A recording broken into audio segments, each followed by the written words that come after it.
Good afternoon, everyone, and welcome to today's CPD webinar. My name is Rick Mountfield. I'm the Chief Executive at the Security Institute.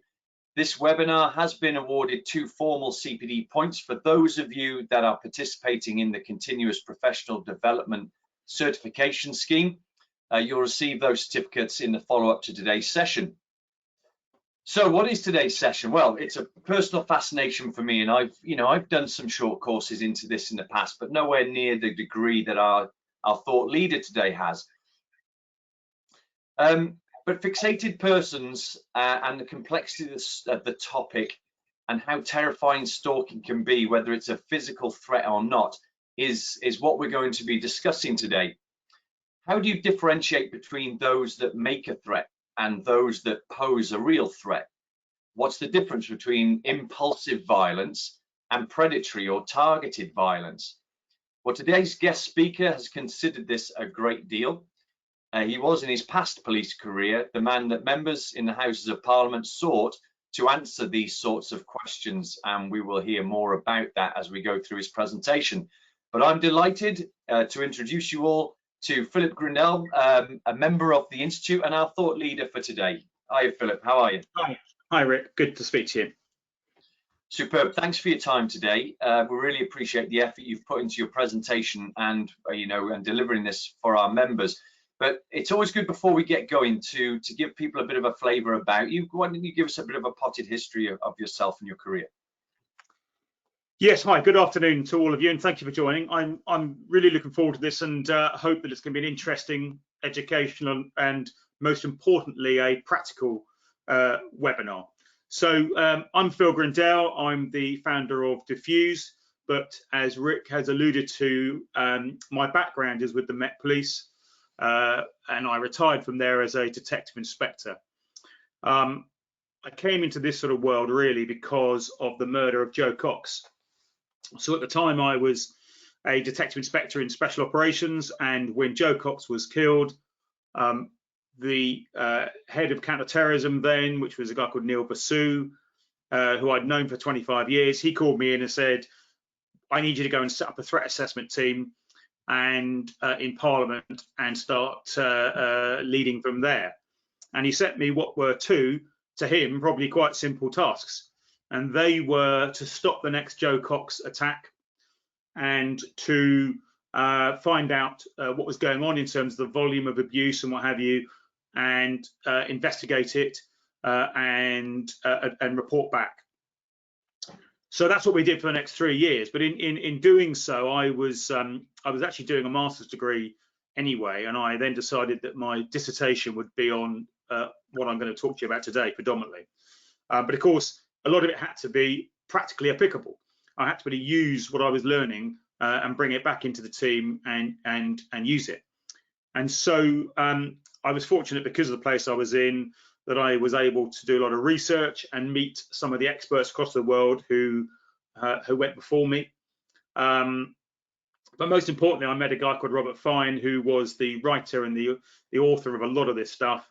And Robert was somebody who had been tasked by the US Secret Service to research all the attacks on public figures in the US over a 50-year period, with full access to the US Secret Service files, and to come up with some answers about how they might prevent them. And he was the guy that kind of initiated a lot of this work and introduced a lot of these theories. And I'm proud to say Robert's a good friend of mine and definitely a mentor, and someone that I have picked his brain on over the last few years. So what I did was I took all that research and brought it back into Parliament, and within my research I wrote my dissertation looking at all the attacks on UK politicians this century and whether any of these theories would have been of any value. And the answer is they would have been. And this came to the fore when we then had what was going to be the next Joe Cox attack.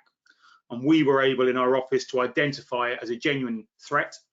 And effectively, when I then phoned the detective chief superintendent in charge of domestic extremism to say, I've got a job for you, and he said, how do you know it's a real one, Phil? I was able to quantify that with some of what we're going to talk about today. So I then retired from the police, as I say, and launched Fuse, which is a specialist security service, and we work with high-profile people and organisations who are being targeted, and they get targeted and intimidated, they get threatened, they get abused, and we also provide a support service to security providers who look after them. We haven't been going that long, but we are very genuinely a global provider. We've got clients in obviously London, we've had clients in New York and Australia. And our goal, our fundamental goal, is not just to keep our clients safe, but actually to make them feel safer. Because certainly one of the aspects I found in Parliament was many of the people that we were working with, despite the fact they were very safe, they didn't feel safe. And I saw amongst some pretty impressive people breakdowns. I saw the impact it had, and so Diffuse very much provide that psychological support and expertise to our clients. But we do this in a number of different ways. We assess, we analyse, we advise, and we take action. We do digital audits, we do psychological expertise to analyse communications, and as I say, support those that suffer from the stress and anxiety of being targeted. But unless there's anything else, I shall get on with the presentation. It's fascinating, and what a job you have. For those that are listening at home, this is an interactive webinar, as all of our webinars are. Many of you have been on many of these webinars over the past 4 months. But for those that haven't, we have a text box, a question and answer box to the side of your screen. Please type your questions into that box during the presentation. We will collate all of those questions and I will deliver them to Philip at the end of his presentation. So please don't wait until the end to cram them all in. It would be good to just keep a steady stream going. Also, we have 3 polls during this, which you'll be able to click onto the screen with your cursor to select your answer. So we get some feedback about your experience with dealing with high-profile clients that may be under threat, and you can give a little bit back to us. So please participate in the polls live on your screen. Without further ado, Philip, I'm going to mute myself and drop off my camera now and let you complete your presentation. I'll come back at the end. The floor is yours. Okay, so good afternoon, everyone. So as I said, I'm Philip Grindell, and the Online Bodyguard is a title that I was given, if you like, by the media. So the Daily Telegraph actually first came up with it, and I've kind of stolen it and continue to use it. You'll see 2 images on the first slide. One is obviously of Jo Cox. For those of you who don't know Jo Cox, she was a young female Labour MP. She hadn't been a member of Parliament very long, but she was the first British politician to be murdered in the UK by a non-organised terrorist group. And that was really the start of my interaction in this world. And we'll talk a bit about some of that as we go through. And the second image is the image of the tragic circumstances where we were attacked in Parliament. And that was towards the other end of my time there. I was a senior detective running that for about the first 5 hours. And again, we'll talk about that job because they're kind of connected in a way. So that's the first poll question, really. It'd be interesting to see what sort of responses we have.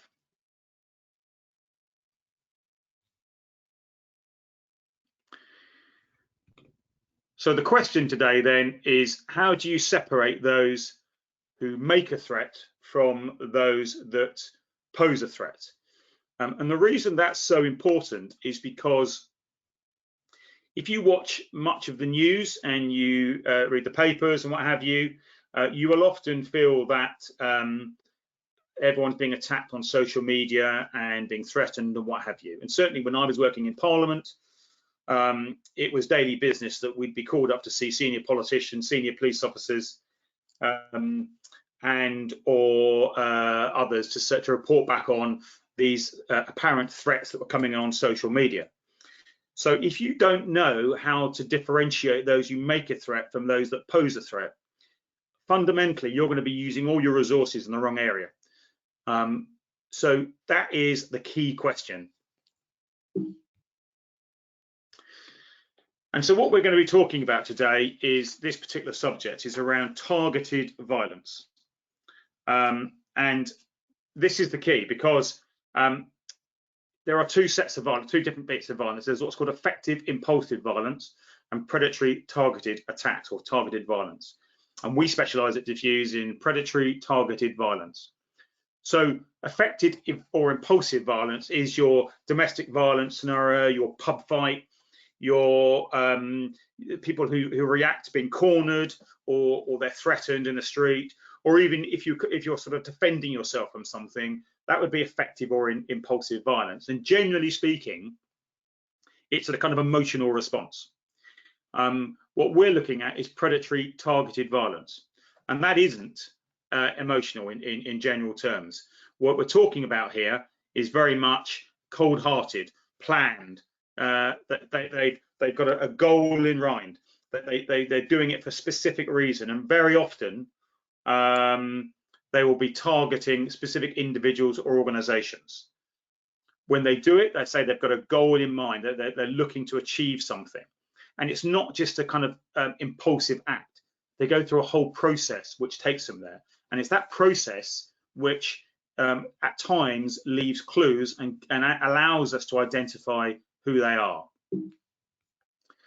So we're looking at these sort of theories, and as we work through them, and these theories become methodologies in how Diffuse have now interpreted them. So we're looking at grievance-driven.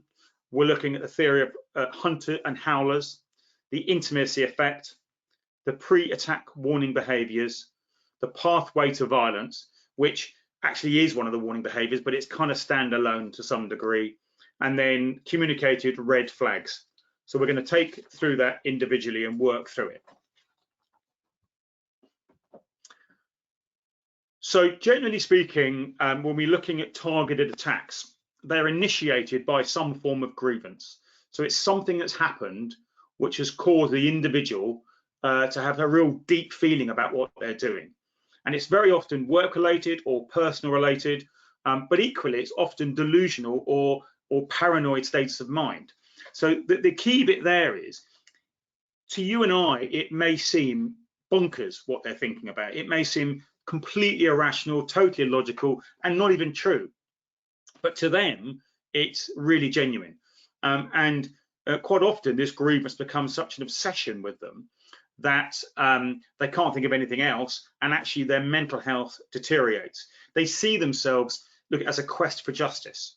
So the sorts of things that cause it on the sort of right-hand side of the slide is that sense of injustice. They feel like they've been treated poorly, they've been sacked, for instance, or made redundant, and they feel aggrieved. There's a belief that the benefits owed to them have been denied. They're owed exaggerated debts. They've got a desire for revenge or recognition, and a kind of aggravated sense of loss. And my personal view is we're going to see a great deal of this coming in the next year, I would think. I've certainly already started to see this with clients in the last few days, a few weeks really. So, you know, we know from previous cases that people have been made redundant in the last recession. They suffered because they lost their homes, they lost their jobs. You know, many of them, their identity was linked to their jobs, and certainly their lifestyle was. And they were looking for someone to blame, and sometimes it was the company owners who went on to get big bonuses and big benefits. Sometimes it was utility companies, for instance, who would obviously want to be their bills to be paid and would incur debts on these people. It's not always an immediate thing. This grievance can fester and come out. I've dealt with a client the last week which I'll talk about a bit later, who's been targeted, a global chief executive. He was sacked 2 years ago, but he's now looking at this deep-seated grievance. It's kind of, I suppose, like a cancer in him. It's been building for some time now. So we then move on to this hunters and howlers, and it talks about two different sorts of people, and it's a really key element to this question about how do you decide who is making a threat to who is posing a threat.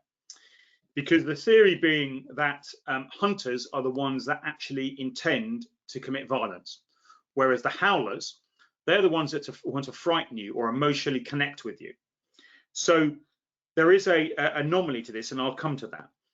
But what the research tells us, and this piece of research that was done for US Secret Service files looked at 50 years of attacks. And there's a really interesting fact that comes out of that, and that is that not one of the individuals who was attacked or killed was ever threatened directly by the person that carried out the attack. Now, that piece of research has been replicated across Europe, and my own sort of research that I did against British politicians, that also stands up. So the argument is that, in actual fact, if you are receiving threats or abuse and being targeted online, they are generally howlers. They are there trying to frighten you, to harm you, to intimidate you. They are not the person that's going to probably attack you. What they may do is they may inspire others to attack, but generally speaking, as the kind of the line underneath talks about, howlers howl, but they don't normally hunt. Now, the exception to that rule, and it's a really important exception, is if and when there's an intimate or personal relationship between these people, and then a howler can turn into a hunter. So when I was working in Parliament, as an example, we were getting huge pressure around social media abuse and the threats that politicians were getting. And it was a real challenge to try and persuade them that actually these people didn't pose them a threat, because what they were reading was threatening, and it caused them harm, emotional harm, psychological harm, reputational harm. But and also senior officers in the police would get very nervous about that. Now, of course, the caveat to all this, not only about the intimacy element, but also this other thing is that, and we've never seen this, just so we're clear, but of course, all of us now know this theory, and certainly I know this theory. So if I was going to attack somebody, I might put a threat in to deter people thinking that I'm actually posing a real threat.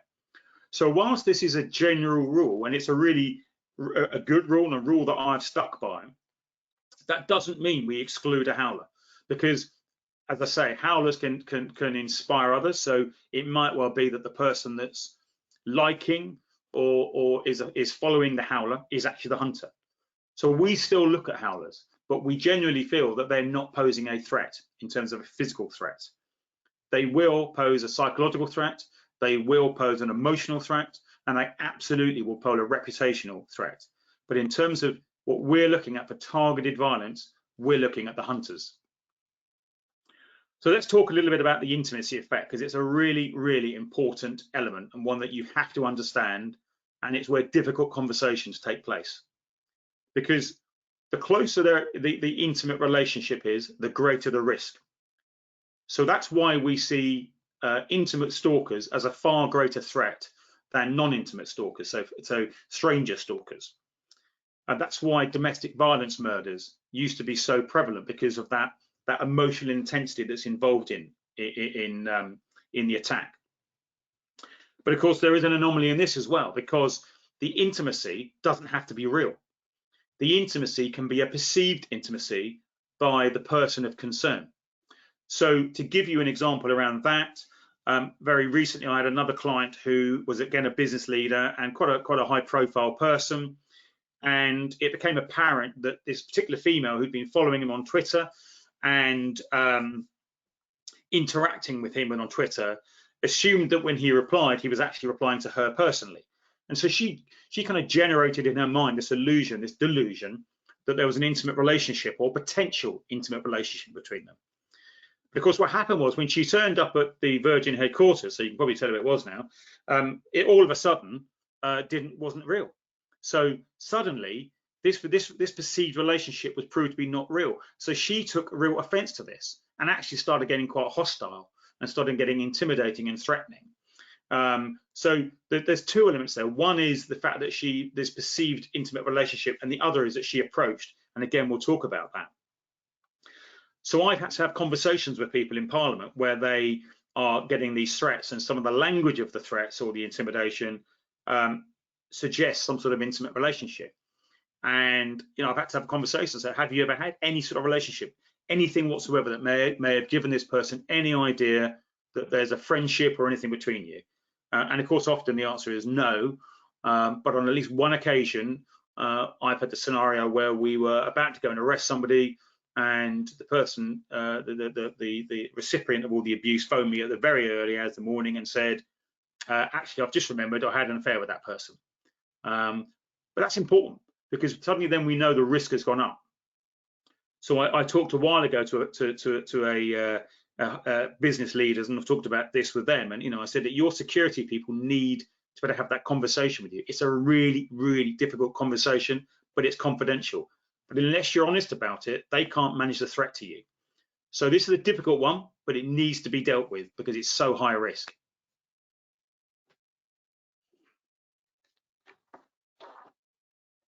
So that's our next poll.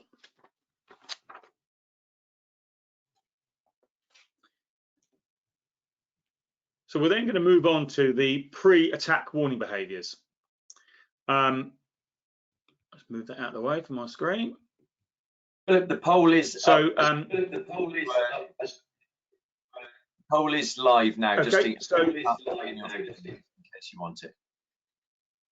Okay. So we're going to talk now about the pre-attack warning behaviours or indicators.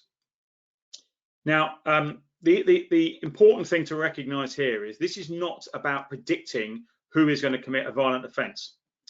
This is a series of indicators that are useful to help you identify accelerated risk or elevate concerns that you may have.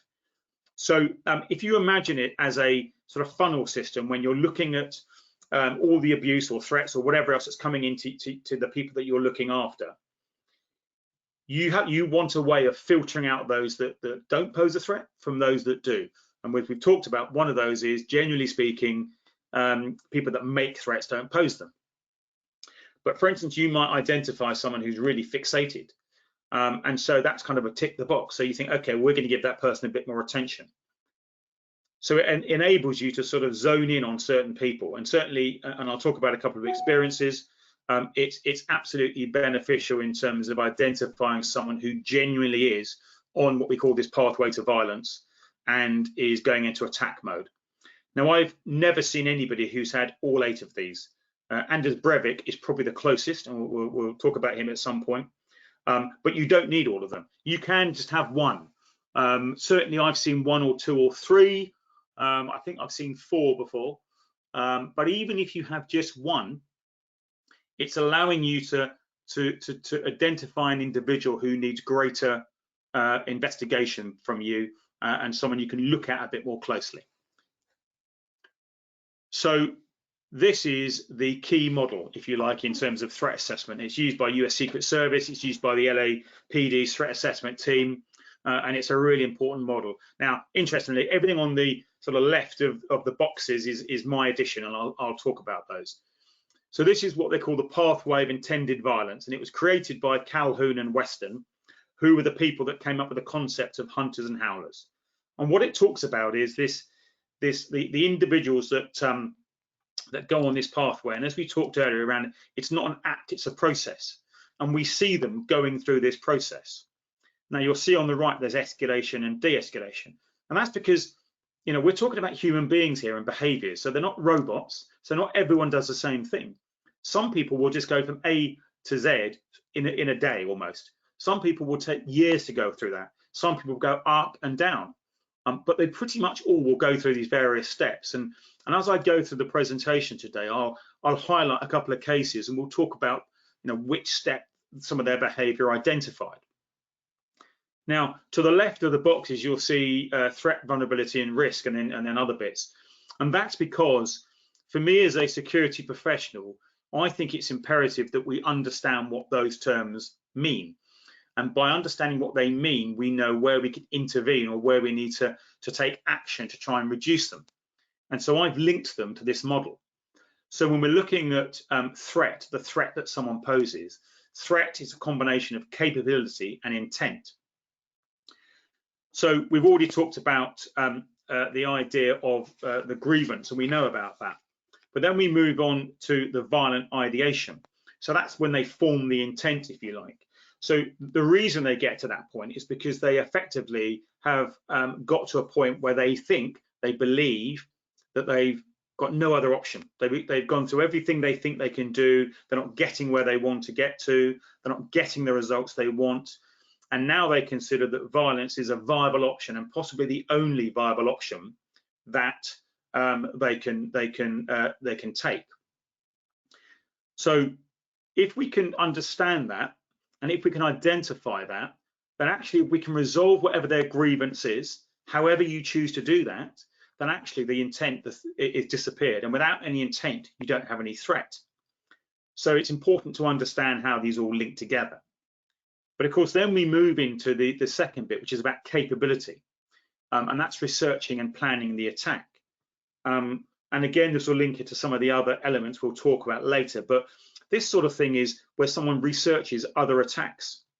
They'll do copycat type research. They'll research the person they're looking at. They'll research the building they're coming to. They may well go at this stage into sort of trying to acquire stuff, but that tends to be pre-attack. But certainly this is the capability. They're looking at, do they have the capability to carry out the attack? So again, if we can dismiss the capability and therefore give less away on the internet, if you like, in terms of hostile recon that can be done there, we diminish their capability and therefore we diminish the threat. But of course, once they go beyond that phase, they go into the pre-attack preparation. And this is where really the kind of vulnerability bit comes in of your security plan. Because what they're looking for are vulnerabilities. And at this phase, they are looking to acquire equipment. So they'll purchase things, they'll purchase knives or acquire firearms and potentially even take courses and get them the right skills. They may do a rehearsal. They may drive the route of their planned attack. They may be preparing, for instance, their manifesto, their post-attack manifesto, and again we'll discuss that. Recording their farewell messages, and as they do that, they're going to move into the probing and breaching, which is also around your vulnerability. And when they're looking there, what they're doing is they're testing your security. So they're testing your vulnerability. And here again, that might be a cyber attack on you, because what they might be doing is trying to hack into your systems to see whether they can acquire any plans. Can they hack into the person's diary, see where he's going to be or she's going to be on a particular date and time? Can they hack in and see what home addresses you have? I mean, I'll give you an example here of a simple one that happened a few years ago when they first started looking at the third runway at Heathrow, and a person telephoned the chief executive of Heathrow Airport Limited and got through to his PA. And he said that he was another of the executives that the PA knew but didn't know personally, and asked and said he's got a meeting with the boss, but I don't have his phone number. You couldn't give it to me quickly. I'm in a real scrape. And of course, her mentality wasn't from a security perspective, but from a kind of business continuity. So she gave out the chief executive's phone number. So the individual concerned suddenly had the chief executive's phone number. So they identified a vulnerability already, and they started, probing that. So that's the sort of thing, don't assume that all hostile recon that they're going to start doing on you or the venue or the premises is going to be physical. It might be cyber. It might be you're at various events and you see the same person popping up time and time again, just watching. And talking to some security providers recently when I've been doing some training with them, in terms of their debriefs, I don't remember one case where anyone said to me, actually we got debriefed on this individual keeps turning up. But there's loads and loads of cases of celebrity attacks where they look back then and they realize actually the same person was turning up, but because they were using different security teams or different venue teams, but no one was joining that up. So that's a really important area to sort of, in terms of your debrief around movements of your principals, are you seeing the same people? Is that person testing or probing or researching your vulnerabilities? And then of course, the next phase they go into is the attack phase. And of course, risk is around likelihood and impact. And so So if you can remove the impact, if you like, and we're talking about reputational damage here. So, if for instance you're looking after a client and they happen to have a particular secret around their sexuality or their marriage or whatever else, if they go public with that, then of course the person that's trying to cause them reputational harm suddenly has no ammunition because they've gone public. So there's no impact and therefore there's no risk. So really, this is the process that people go on.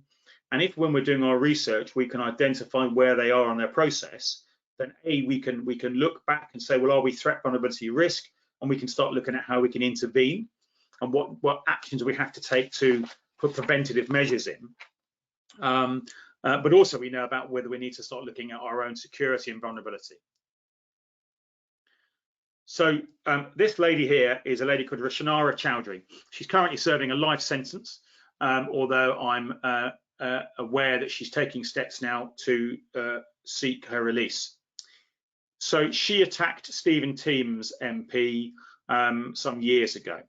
So her story is that she was the daughter of a first-generation Bangladeshi family. She was the success story of that family in that she was very, very successful student at a London university, where she was coming towards the end of her studies and predicted to get a first in her degree. She was a normal London girl, nothing particularly special about her, but all of a sudden, unbeknown to apparently everyone, she started to lock herself away in her bedroom on the excuse of studying, but actually she was watching extremist videos, Islamic extremist videos. And there is some suggestion that she was interacting, but that's not proven. So by doing that, that's where she formed her grievance of the unfairness in treatment towards Muslims. One of the videos she was watching talked about giving females the permission to fight.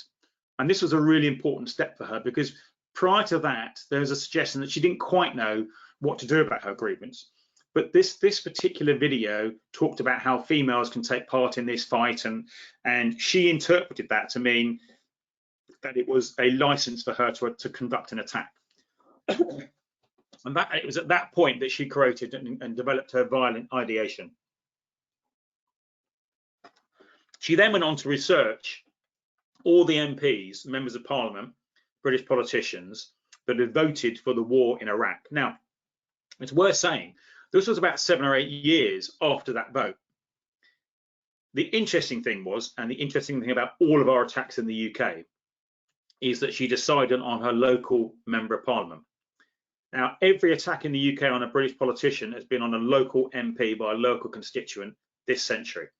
And there's a good reason for that, and it's vulnerability. But before we talk about that, what's interesting is that some of the other MPs in the next constituents, the neighbouring constituencies, 2 of them were Jewish. So you might have thought, actually, that's where she's going to target her aggression towards.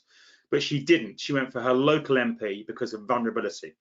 Because the rule in the UK is that if you contact your local MP, they genuinely have a duty to respond to you, and you can request to meet them in person and have an appointment. If you contact an MP who is not your local MP, you will get an email back saying, we can't engage with you, contact your local MP. And that is perceived to be why all the attacks are on local MPs by local students.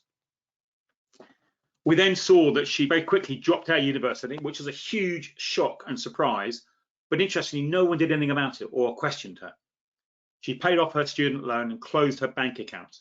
And she did that because she knew she was going to go and do an attack. She was prepared to die. And what she didn't want was the UK state getting access to her funds. She then bought the weapons, knives, got herself prepared. And she circumvented the security, the breach of security, by basically making an appointment. She then attacked Stephen Timms, stabbing him. And just of an interesting side note, what she actually did was Stephen, who's an absolutely fabulous guy, came around and reached out his right hand to shake her hand, and she put out her left hand. Now, there's a whole different subject matter about unconscious thinking, but he then thought that's a bit strange, but anyway went to shake her with her left hand, with his left hand. And the reason being is that she had the knife in her right hand and she wanted to open up the target to attack him. And that's exactly what she did. But he grabbed hold of the knife and managed to disarm her, and then she sat down and waited for police and fully admitted the offence. But she went very clearly along that pathway to violence.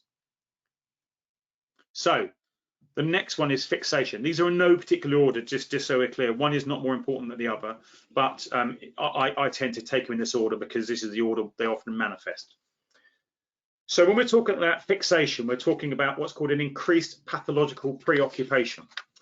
So, what that means is they are basically so fixated on something, they just can't think about anything else.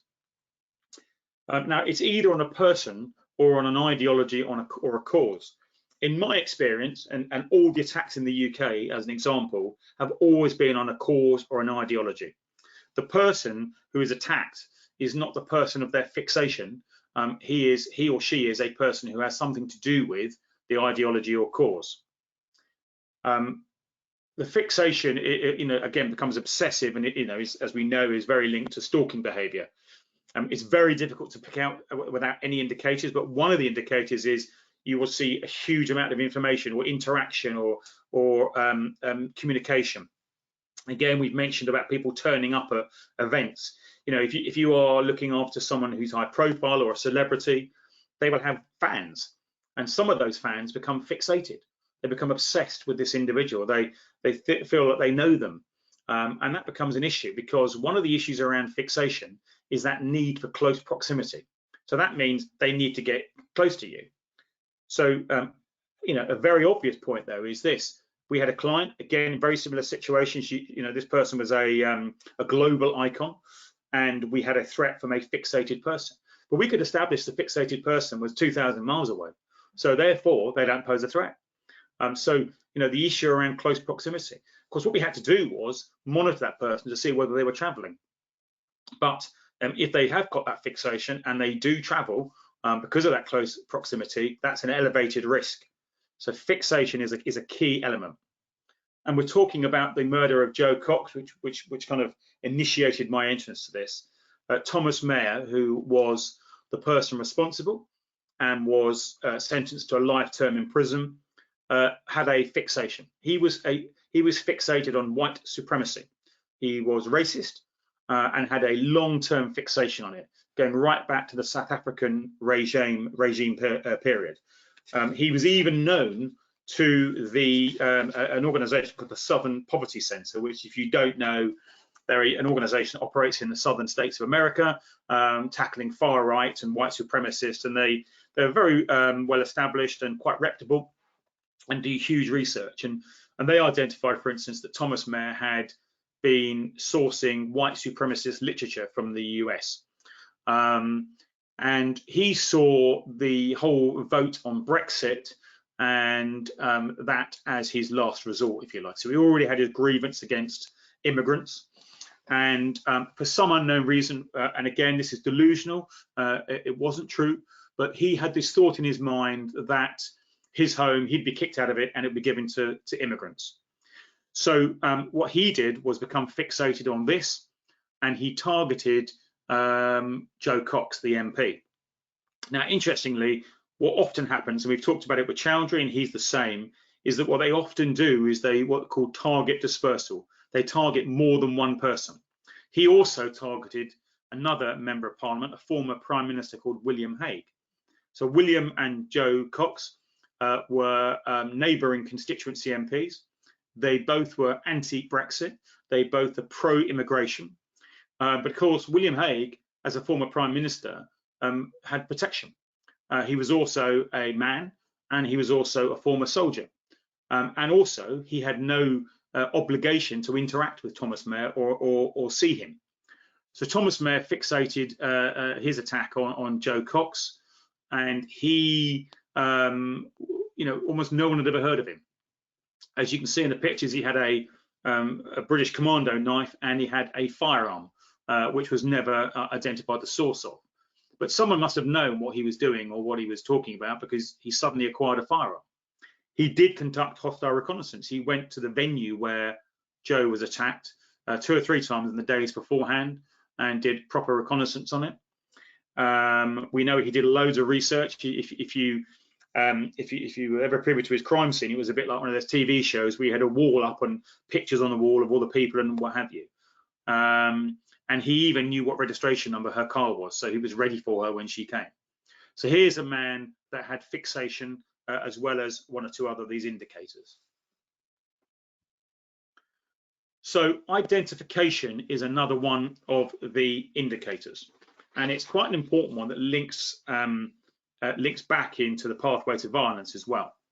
So what they talk about, and this methodology we're talking about is used a great deal by psychologists as well. So that certainly I work with, but in other environments as well. And they talk about this phenomenon called pseudo commando. So effectively, it's like a kind of warrior mentality. And basically, it's people who want to consider themselves to be, soldiers of a cause. And we often see them dressing up in military uniforms or other types of uniforms. And what they'll often do is associate themselves with other attackers. And we've seen sort of copycat attacks or one-upmanship. And sometimes the communication or some of the red flags they raise is when they're talking about those sorts of things. So going back to the pathway to violence, this is the research and planning phase where you will see these sorts of things. And one of the best examples of this is our friend Anders Breivik, who created his own little world. And as we can see, he's kind of bastardized what I think is supposed to be a US Marine uniform. The second one is his NBC kit, which he's got a cross on, and that's a Knights Templar cross, because he suggested he was a Knights Templar. There is such an organization, and he wasn't part of it. The next one is, I think, him thinking he's a Navy SEAL or something. And the last one is Masonic outfit. And he wasn't part of any of those organizations, but he absolutely fits the bill for most of this pathway to violence. He absolutely had a grievance, again, immigration, what have you. He clearly had a real grievance. He clearly worked out that violence was the only option. He did extensive research and planning, so much so that he even test-fired weapons, test-fired explosives, and really meticulously planned it, parked dummy vehicles. So the first vehicle that had an explosive in, he had a getaway car. It was a real, dare I say it, kind of military planned operation. But all these images were all freely available on the internet, so that they could have been identified. So clearly, if you're looking at someone and that you find images of them dressed up in all various costumes and what have you, that's a red flag for a number of reasons. And then we come into this next one, which is called leakage. And this is where they communicate the intention of what they're going to do. And it's not always going to be, I'm going to kill someone. That's not how they'll do it. Although they might do, but and we'll talk about a couple of times when that has happened. But quite often it's very much just more subtle than that. And it will be done in person. They'll be talking to friends and colleagues about what their intentions are. They will be engaged in online forums. They may keep a journal. They might write letters, and of course manifestos. And Breivik, who we've just seen, I think he published a 300-page manifesto. And manifestos have become quite popular. A lot of school shootings in the US, they publish a manifesto to give you their grievance. Vivid examples of this are the 7/7 bombers who attacked London, because of course the videos were made sometime before the actual attacks. And if you see any communication, often it's past tense language. Now, there is some indication it's more prevalent amongst younger people than others. I'm not persuaded by that necessarily, but it's quite common. So an example of that, actually, in terms of a younger person, was a schoolboy up in Newcastle a few years ago who was excluded from school. And unbeknown to everybody, he had acquired a firearm via the internet, and it had been delivered by the Royal Mail, believe it or not. But what he was doing was going on Facebook and kind of making various comments and what have you. And just by fortune, one of his school teachers read it and thought, that's not right. Something about that is wrong, and informed the police. Now, the police, when they knocked on his door to arrest him, were surprised that he was pleased to see them, because actually it was a bit of a cry for help. he didn't really want to go through with anything, and that's why he was leaking information. So that's a good indicator. But others will be things like they might say something like, watch the news tomorrow, or if I was you, I wouldn't go to school tomorrow, or if I was you, I wouldn't go on the tube tomorrow. So it won't necessarily be I'm going to kill someone tomorrow, or I'm going to do this tomorrow, or what have you, but it'll be more subtle than that. There actually is a whole piece of research now around suicidal videos, because often these go along with suicide in terms of their intention is to commit suicide or be killed in the process. And they're looking at suicidal images on the internet now and how they can actually interpret those as being this kind of leakage. But this is quite a common one, and certainly 2 or 3 of the cases that I've investigated, which I'll talk about very briefly, there was very clear leakage. The trouble with leakage is sometimes we don't know about it until afterwards, because suddenly someone will say, do you know what, he did actually say something about this, or this did actually, I did see this or read this. So people don't always realize what it is. But sometimes it is the ramblings, in layman's speak, ramblings of a mad person. But the important thing is not to exclude that, not to just ignore it and think, oh, it's just nonsense. It's just a bloke venting. He may well be a person venting, but you need to satisfy yourself that that's not him leaking information about what his intentions are. And a very good example is this. So this is Khalid Massoud, who was shot and killed by police when he attacked Westminster a couple of years ago. And as I say, I was the kind of senior detective there for the first few hours. But when they researched him, they found that 5 days before the attack, in a goodbye visit to his mother, he turned to her as he was saying and said, they'll say I'm a terrorist, but I'm not. Well, I don't know about you, but if I left my home and said to my mum, they'll say I'm a terrorist, but I'm not, I think that might raise some eyebrows. She might be thinking, what are you on about? But of course, his mother didn't tell anybody. And that was him leaking. That was him leaking the information that something is going to happen. And we also think he did other forms of leakage, and we know that he sent WhatsApp messages and what have you moments before the attack. But it's really, really common to see this, and we see it a great deal in the US when we're looking and researching some of the school attacks. We see a huge amount of leakage where they will correspond to other kids that they like and say, don't go to school, or don't do this, or so-and-so is going to find out how important it is. It's leakage, and it's to be taken seriously. And until you've eliminated that person as a genuine target or a genuine threat, if you see comments or view videos, what have you, or subtle things like that, think about leakage. Another very common indicator is this way, which is the what they call the language of no hope. And we used to get this quite a lot when I was in Parliament. So this is this kind of it's the violent ideation. So it's the point where they decide they've got no other option. There's nothing else to live for. I've got no other choice. I mean, I'm cornered. I've done everything I possibly can. And we often see it in terms of the suicide by cop. And I'll talk about Renshaw in a moment, because he again gave away quite a few of these indicators. Quite often it'd be reckless behaviour, because they've got no worries about the future. They're not bothered about what's going to happen, because as far as they're concerned, they won't be there. So again, very popular one. So we used to get it in letters quite often in Parliament, where they would say, you've left me no choice, I'm going to have to do something now. And of course, that's a red flag to us. And we would then conduct an investigation and go for it. So that happened with this individual. So Jack Renshaw planned to murder Rosie Cooper, who was a local MP. She was going to be the next Jo Cox. So Jack Renshaw is a 5'3" nobody who was being investigated actually for downloading indecent images of children by police. But he was also a white nationalist and a racist, and he was a member of a group called National Action. Rosie Cooper, who is a lovely lady, she's about 6'2" and about 18 stone, 20 stone probably. She's absolutely dedicated member of Parliament, and she just happened to be his local member of Parliament. And no one would have ever heard about Rosie other than this, because she just went about her business quietly. But what he leaked to some of his friends in a closed meeting in a pub was that he intended to kill her. He was going to kidnap her, call in the local police detective that's investigating him, kill her, and then he was going to commit suicide by cop by running towards them wearing a fake suicide vest, and that's his last resort language. So this intelligence was leaked, and it was leaked because he also talked about attacking a synagogue and murdering children.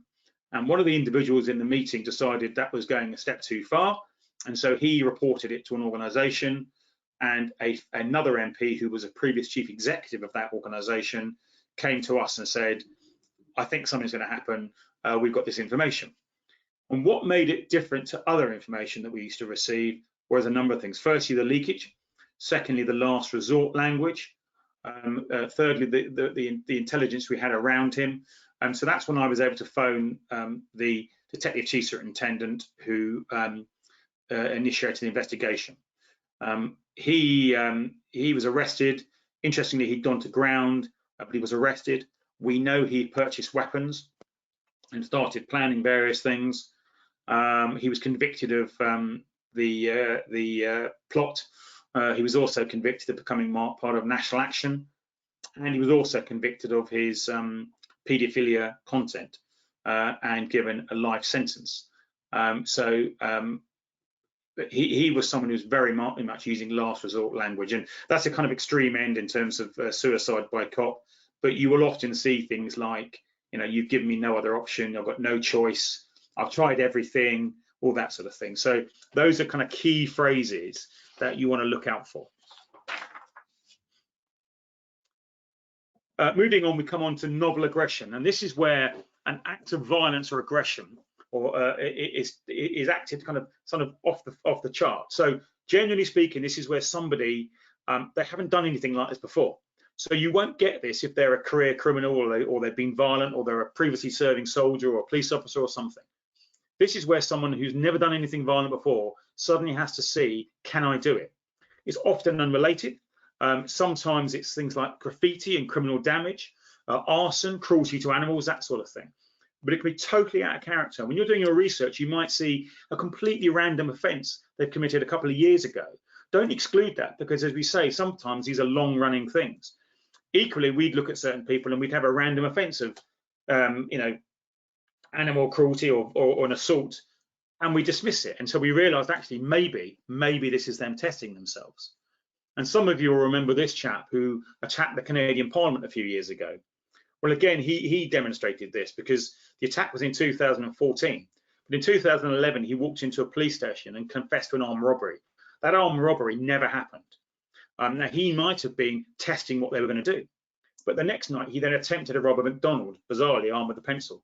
And again, he waited for the police. And the research into this particular case, again, talks about the fact that they think that was what he was doing. He was testing, but he was also seeing, can I do this? Can I commit an offence? He attacked the Parliament and sadly killed a soldier, but he was then killed by police at the venue.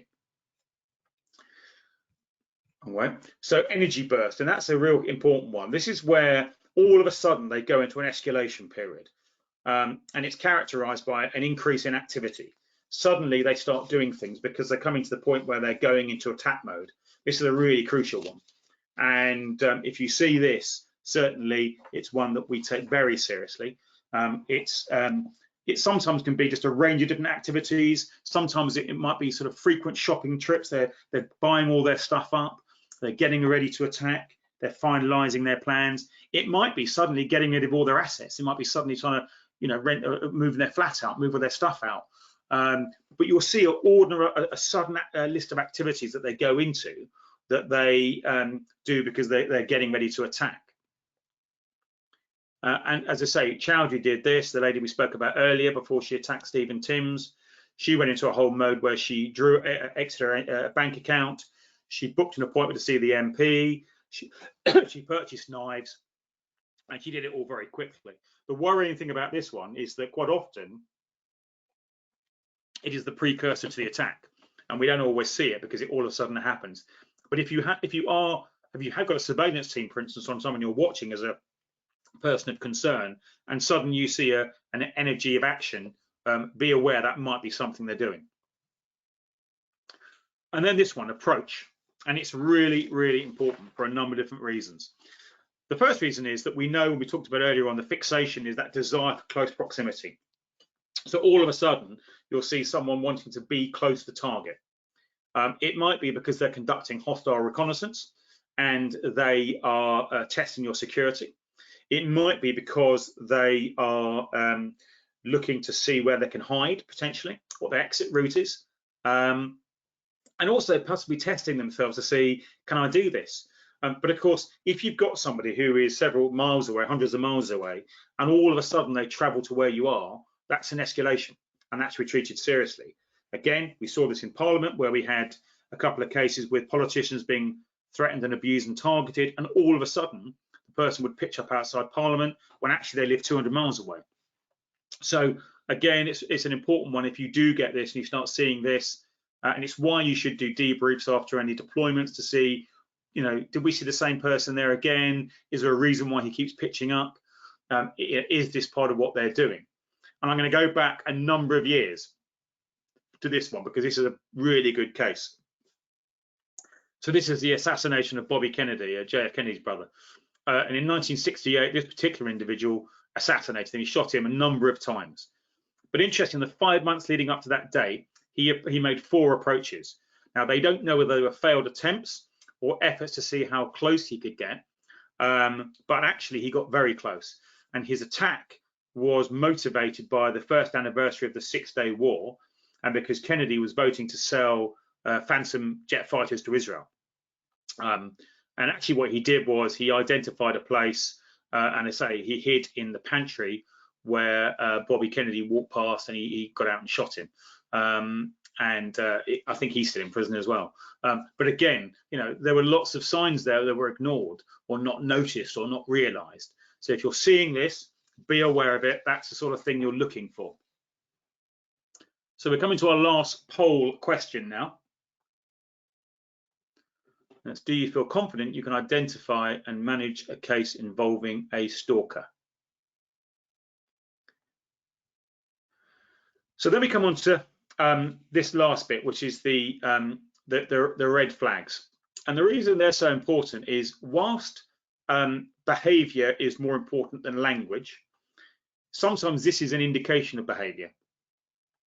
And for me, this is why it's so important. It's not just your security teams that are aware of some of this. It's your PAs, your secretaries, your admin staff, because they're the ones that will see the communication. The only person that will probably see the communication of the chief executive, for instance, will be the closest, you know, his chief of staff, his PA, etc. So unless they know what they're looking for, they will probably see things and dismiss them. And actually, that may be the indicator you need. So that's why I'm a great believer that it's not just security that have responsibility for security. So if we talk through them, you know, you might get letters or correspondence or emails or other things where there's talk of homicidal ideation. That's not necessarily I'm going to kill you. Sometimes it's declared thoughts or fantasies they're going to talk about. You know, it might be I just wish you were dead or something, or they might be, you know, have delusional beliefs and talk about various things. But you will see that some of these interact with some of the other ones, and I've seen all of these in communications, and they're all sometimes very subtle. You know, we've talked about end of tether language and how you know, people say, oh, I've had enough, I can't go any further. I've tried everything. So that's a very common one. You know, often the end of tether and suicidal can be combined, and sometimes might kind of suggest a sort of post-incident that they've got no fear of what happens because they're going to be dead anyway. So you know, if you do get that, and sometimes it's a cry for help and it's a cry for attention, but unless you've investigated it, you really won't know. Delusions of jealousy are often connected with the intimacy issue around people thinking there's some sort of relationship, and these delusions that they're in a relationship and they're owed something. So again, don't dismiss that as just, you know, some sort of silly person. It might actually be one of these indicators. And then of course, overpowering delusions. Again, mental health plays a huge part in this, and often these people, or not often, but certainly an experience where they feel that they've somehow they have no control over their actions. They've been invaded or interfered with, and they're being directed, if you like, by radio waves or something. And they believe that they're under attack, that somehow something is attacking them, and they have to defend themselves. So again, if you get language or communication that is a bit off the wall and a bit bizarre, please don't just ignore it and exclude it of the, the ranting of a mad person. It may well be a clear indication that something is wrong. So that concludes this webinar, which I hope has been interesting to you. And I'll be really happy to answer any questions that you have. Brilliant, Philip. Fantastic. I'll get you to just bring your webcam back up and we'll start taking through the questions, of which there are many. I just, you want to put your camera back up, mate? Oh, I don't do that, no. Okay. So, is that it? You see me now? Not yet. I'm getting a bit of feedback on my. Not to worry. Just if you just go to the little camera button, turn it green. There we go. Gotcha. Right. I mean, it's fascinating. There's a lot to absorb there, and I'm just looking at the questions as they're coming in. I'll try and get through as many as we can. I realise we're just over the hour now, but I think while we've still got 180 people listening, it's worth going through the questions and so on. So, first of all, do you think that all public figures and high-profile people are targeted in the same way? I mean, you've talked through a number of things there, but are they all targeted roughly the same way? No. So we know that politicians, as an example, are targeted in a different way to celebrities. We know, for instance, that politicians are least likely to have intimacy followers, should we say, for obvious reasons, perhaps. But certainly, if you're a celebrity or you're in the entertainment world, you are probably going to have fans. You're probably going to have intimacy followers. So that's probably going to be more prevalent amongst those than it is others. Clearly, the way you're going to get attacked is probably different. We know that politicians publish their diaries. They've got certain responsibilities, and therefore people generally will attack in certain locations, with British politicians particularly. So no, it's a very unique set of circumstances. Chief executives can get attacked because of policies that their company had in years ago, before they were even there. So it can be very random. So Simon asks along the same sort of lines. Do you find that clients often fail to recognise their own personal responsibility, take proportionate steps to protect themselves and their family? Yes, is a simple answer. Yeah. I think there's two things. One is, in general, yes, I don't think they necessarily realise what's out there. Secondly, I think a very common one for me is where the individual that if you take chief executives and business people quite often, and politicians to some degree, particularly men, often they will say, oh, I'm not worried about me, it's my family. And they don't seem to realise that actually they're under threat as well. So some things I think they dismiss it. Certainly when we have given advice and guidance to people, they've ignored it because they decide that actually their exposure, their profile comes first, and therefore they're going to accept those risks. But yeah, I think a lot of people, personal responsibility is a huge thing for me, and a lot of people could do a lot better by realizing that some of the things they do, some of the stuff they say, some of the responses. I mean, certainly, if you're getting abused online, the simple thing is don't respond, because you're never going to win the argument. But trying to tell that to people and get them to do it is quite difficult at times. I know we've got listeners on the line that have actually been victims of that themselves, and know that all too well. Are you familiar with the Jill Dando case intimately? I know you know the Jill Dando case, but I mean, was Jill Dando case a howler or a hunter? I mean, was that a howler turned? How did that go? On the if we take it from a legal perspective, then currently it's an open investigation because the person that was convicted had his conviction overturned. So I think I would suggest that that individual was a hunter. I don't think there's any evidence of any direct communication from anyone, and I would assume that anyone that made any direct threats has been investigated. I mean, if you look at it from its most most logical perspective, if you are planning to genuinely attack someone, why would you warn them? Yeah. So even, but that's kind of conscious process. The interesting thing is that even people who have delusional thoughts and maybe not are thinking as logically or as sanely as we might, they don't warn people either. In terms of Jill Danville, a simple answer is I don't know, but I would make a guess that they were a hunter as opposed to a howler. So do you have like this is from Keelan, the assessment, the risk assessment, do you have like a set methodology you use with questions that would be, I guess, comparable to the DASH? If going back a step, if I in an abusive relationship and I escaped and then I was being stalked by my partner, I would complete a DASH report. And if anybody's listening that is in that position where they feel they're listening to this because they're a victim of stalking, domestic violence, there is a thing called a domestic abuse as stalking harassment checklist that you can Google it online. But a DASH report helps you identify the things that you think will be a real trigger that you could absolutely pay attention to. How do you develop it for your thing, for clients, for high profile clients, which is a slightly different thing? So we have a number of packages that we have developed that cover that off. So we have a safe one called the Safer model, which is an all-encompassing model. In essence, a lot of it is done digitally for us, but a lot of it is around context, because one of the real challenges of what we're talking about here is everything's in context. So one of the challenges with some of the research around online abuse, for instance, is that that's all based on people putting keywords in and getting results of how many people have got abused by this keyword or what have you.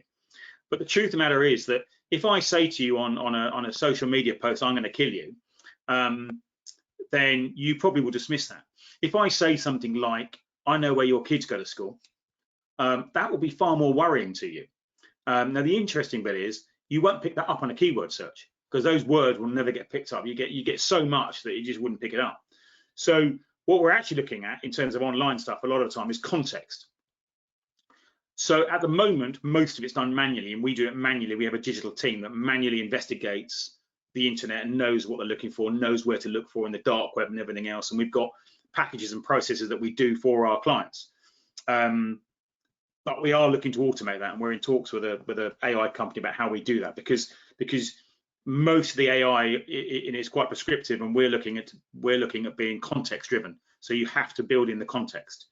So even if you were doing it on AI, we'd still manually look at it, because you will miss so much if you don't know what you're looking for. And of course, what could be really personal to you, Rich, and what would mean something to you wouldn't mean something to me. So in terms of a subtle indicator online that someone's being abusive, or an ex-partner is stalking you or something, again, it's context driven. Yeah, and I guess this is the issue with psychology, isn't it? It's just infinite, and so it's very difficult to get down without going through the processes. And so a number of the questions are around whether there's a template. But the truth is the fact that diffusion has come into being is to answer the problem that there is no other than domestic violence, stalking, harassment piece. There is no specific template out there that you could hang your hat on and say this will one size fits all, because one size could never fit all. Yeah, I mean, there's a SASH one as well. There's DASH and there's SASH. The SASH is the stalking one. I'm not a massive fan of either, if I'm honest, but yeah, I mean, what we're saying about this is these are indicators, so that if you have a stalking case and you know who the suspect is, then it's quite simple. You can look through these and see, does he have all these various issues and what have you, and is he stalking? And if he is, and he's committing an offence, so he's in play. What we're looking at is, you're a public figure, you're getting abuse, but you don't know who it is, or you're a public figure and you're being targeted by a former employee who has a grievance. How do I know if he's posing me a threat? How do I know how to deal with this person? So the way we do that, and if I talk about a particular case recently, we had I think I've made reference to it, we had a guy in New York who's been threatened by a guy in the UK who was sacked a couple of years ago.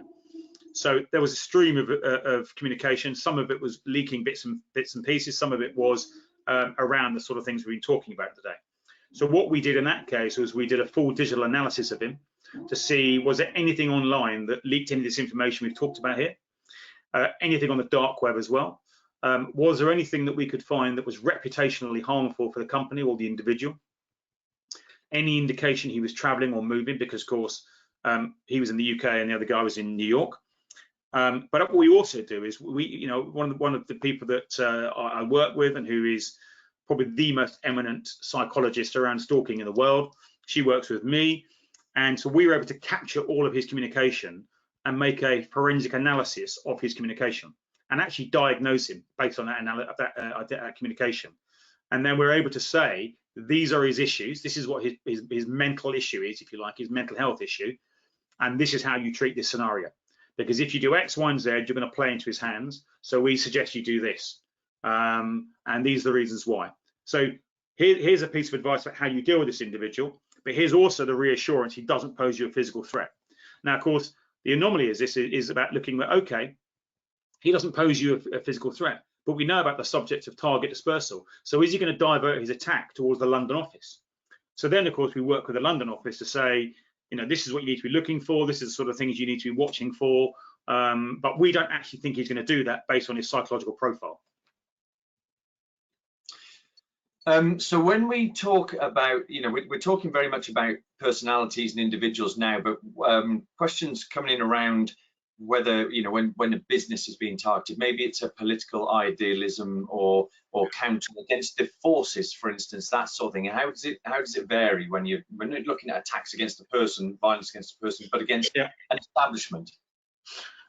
Well, it doesn't. It's exactly the same, really. What we have to understand is, if you're talking about a fully trained, let's kind of go far fantasy word, assassin, he won't do any of this. He or she won't do any of this. But if you're looking at eco-terrorism, as an example, there will be some of this. Not all of it, but some of it. Now, certainly when we were looking at the third runway a while ago, they were really shrewd. They operated in small cells where no one knew what they were doing, allegedly, and they went in clean, had nothing on them, etc. But we've also looked at other areas where, again, there's leakage. There's stuff on forums and what have you. There is change of behaviour. There's hostile reconnaissance. There is random offences they've committed all of a sudden. So what you're doing is you're looking and saying, okay, we're going to narrow our focus. But if you also understand, we touched on the pathway around the component parts of what threat and vulnerability and risk actually are, it shows you where you need to be focusing your efforts in terms of, okay, we're an organisation that are being targeted, so we need to make sure that we're looking at what these grievances are by these people. Can we resolve these grievances? If it's an ecological thing, do we need to have a conversation with them, engage with them, change our ecological processes? But if we can't do that, then we need to look at our vulnerabilities and make sure that we're reviewing our security plans, and we are giving security advice to our high-profile people. But equally, we need to limit the harm they're going to do in terms of what offences they can commit against us. So it's going through that whole process in terms of looking at, and I think actually, you and I have talked about this in detail around really understanding the theory of what risk and threat actually is, to know what to do about it. So but I work with quite a few high-profile companies at the moment, and we're seeing this because of the threat of redundancies and high unemployment coming up, and all the things we've talked about earlier around grievances. And so companies need to get themselves ready, because I genuinely believe this is coming over the hill. And Robert Ashman, who attacked Lord Jones, turn of the century, and ended up killing his member of staff, exactly this scenario. He thought he was being targeted by utility companies, so he targeted the utility companies backwards. He got arrested for a random act of violence. His MP was on his side, and suddenly he thought, actually, he's against me now, and so he went to kill him. So these people don't just pop up from nowhere. When you dig back into it, he will tell me, do you know what? There were so many times I thought I should probably talk to someone, but I think I can help him. Sometimes I think it's staring you in the face. So Lee asked a question, but it's quite specific around the pathway to targeted intent. So when somebody turns from a howler into a hunter, do you typically see a drop off in social media output as they turn from one to the other? Is it an indicator?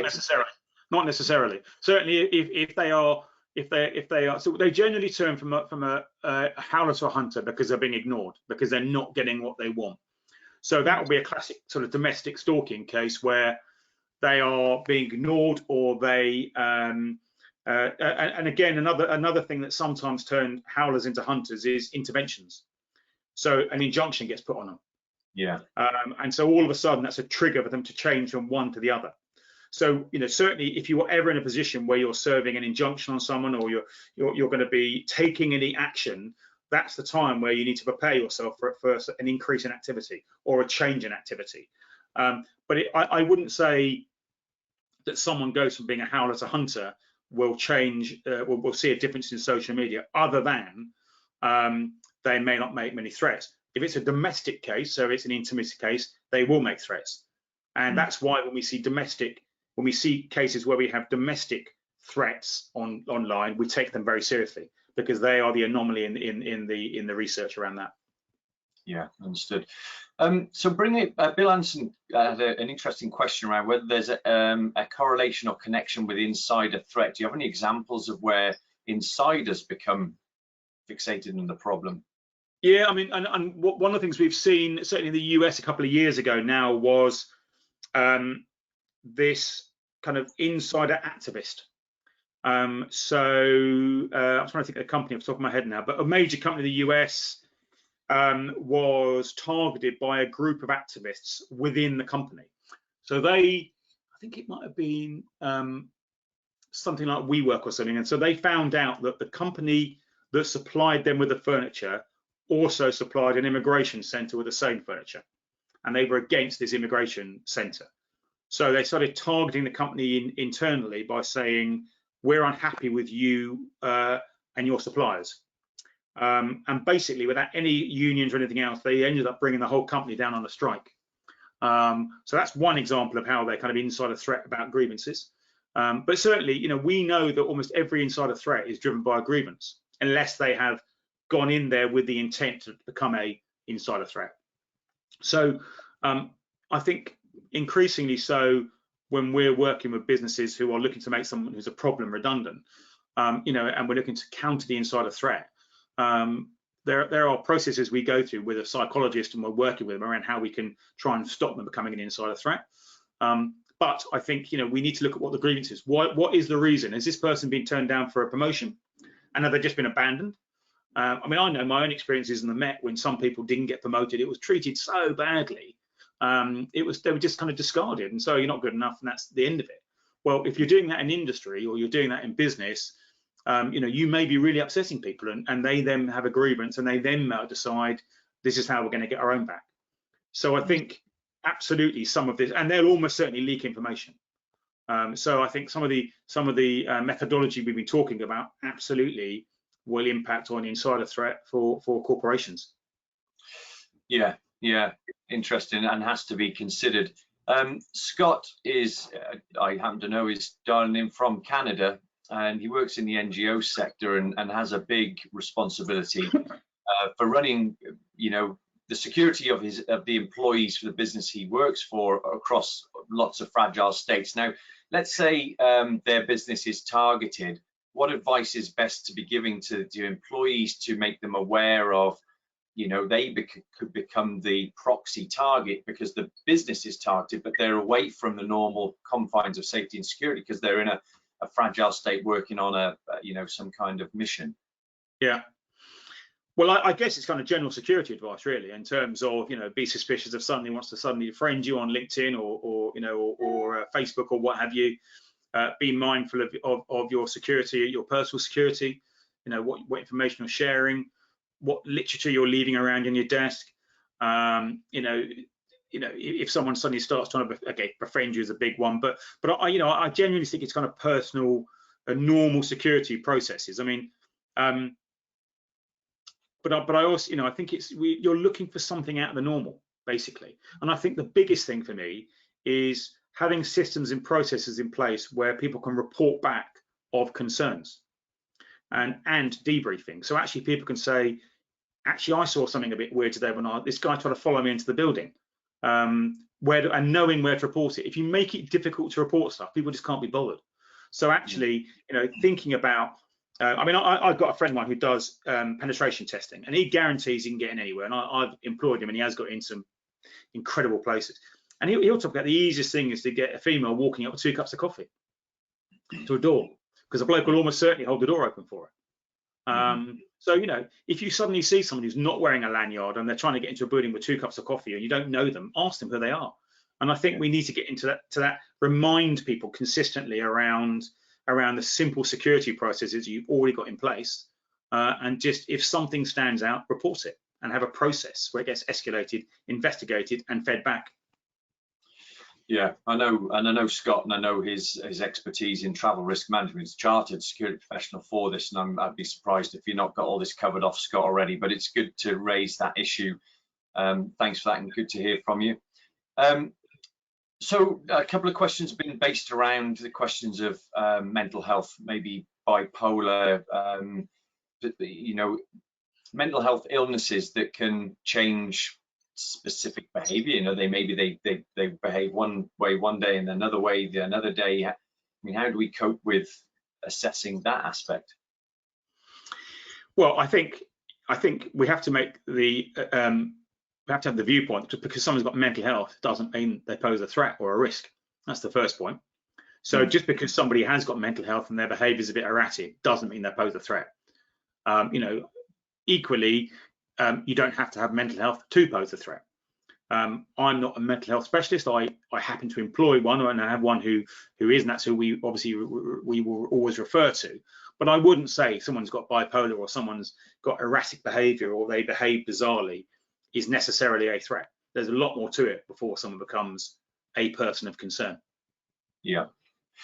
Okay, so no, Debbie, although she's gone, but I will feed this back to her. She works in government, in one of the government departments in our group membership, but she works within the HR and screening aspect inside a threat. We're coming back to the insider threat piece. Is there a way of identifying triggers within the vetting process that could identify potential insiders, stroke disgruntled people that are trying to infiltrate an organization?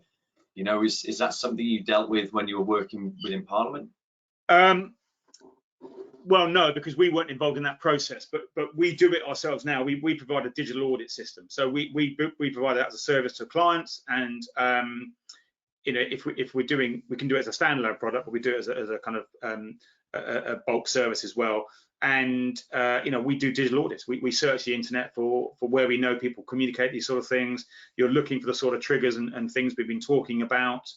And nobody is you know, very few people these days in the workforce are invisible online. So if someone is invisible online, that kind of raises a few flags for me.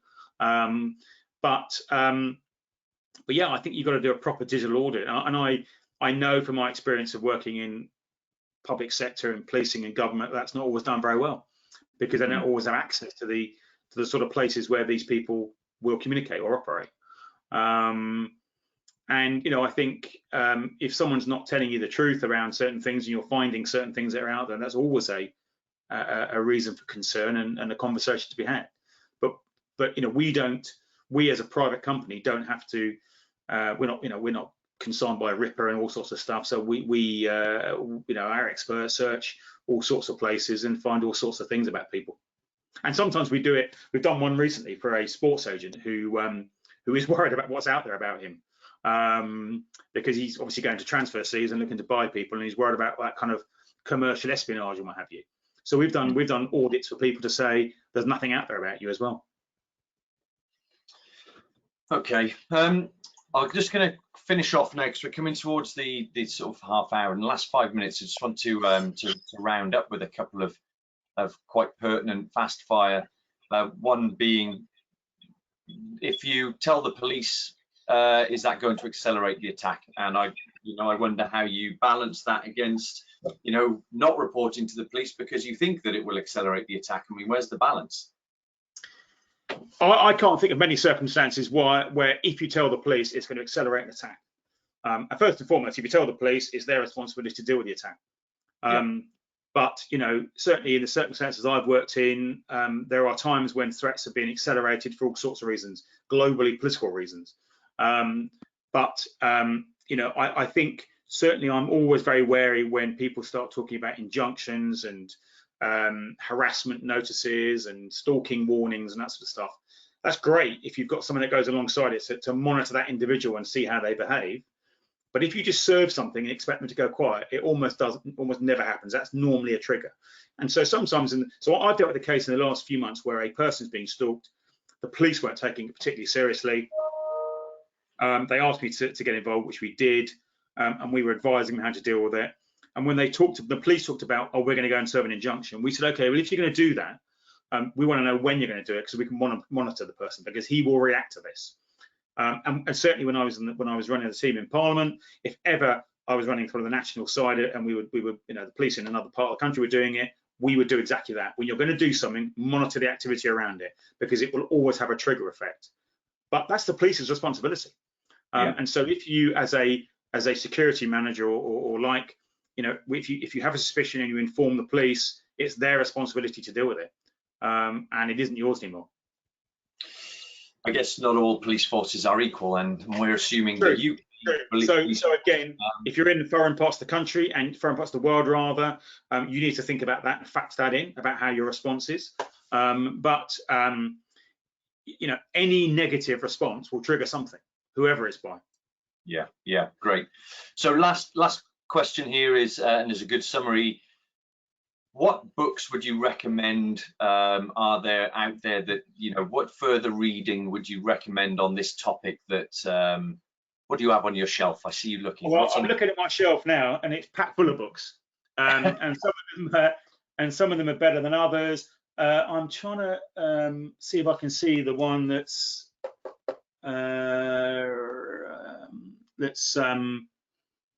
written about the hunters and the hawk. I will find them out and I will provide a list for you. How about that? Okay.